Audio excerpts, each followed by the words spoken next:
Okay, so in Romans, we read about Adam and how because of his sin, we became sinners. So you didn't have anything to do with becoming a sinner. You were born a sinner, and so was I. This world was condemned because of Adam.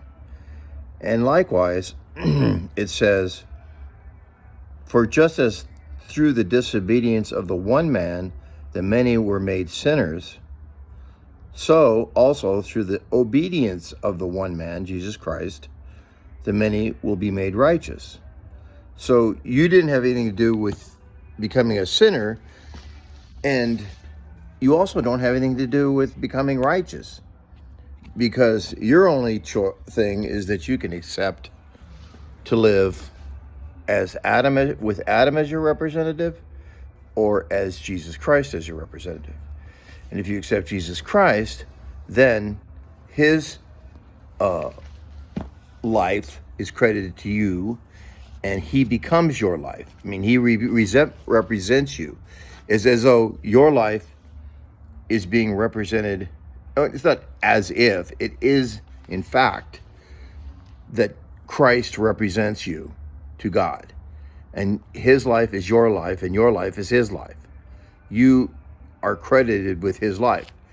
I like Colossians 3, verse 1 to 5. It says, since then you have been raised with Christ, set your hearts on things above, where Christ is seated at the right hand of God. Set your minds on things above, not on earthly things. Why? Because you died, and your life is now hidden with Christ in God. I like that. Your life is hidden with Christ in God. When Christ, who is your life, shall appear, then you will also appear with him in glory. So Christ represents you to God. He is your high priest. If you've accepted him, he's my high priest. He represents us to God. He wore the breastplate of all the names of Israel, like they said in the Old Testament. They put the breastplate of all the tribes of Israel on the high priest. He is our high priest. He represents us before God. It's as though we were standing before God in Jesus Christ. That's the gospel. We're standing before God in Jesus Christ. And he is the fulfillment of the promise to Abraham, which is he is the seed of Abraham because he died on the cross, and he lived a perfect life of obedience. And his life is credited to us as though it was our life. And, that's honestly fair, because we didn't have anything to do with getting into this mess in the first place.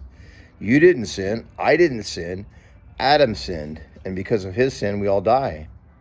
And because of the righteousness of one person, the doing and dying of Jesus Christ, the perfect life of obedience that he lived, and the death on the cross, we are accepted. When we accept him, we are accepted in Jesus Christ as if we had never sinned, and as if we're standing before God in Jesus Christ. And of course, we talked about that in Hebrews, where he is the high priest. And so we don't need anybody to represent us to God. We don't need a high priest. We don't need anybody. We can talk to God directly through Jesus Christ, because he is our high priest. And the thing is that we're going to talk some more about, what this means for our lives, but basically it means that we can live in peace in our in our minds, because even though in our daily life, in our person, and the Bible refers to that as our flesh, it's not some part of us that's bad, it's just our evil nature. And we struggle with our flesh and desires of the flesh, and we sin.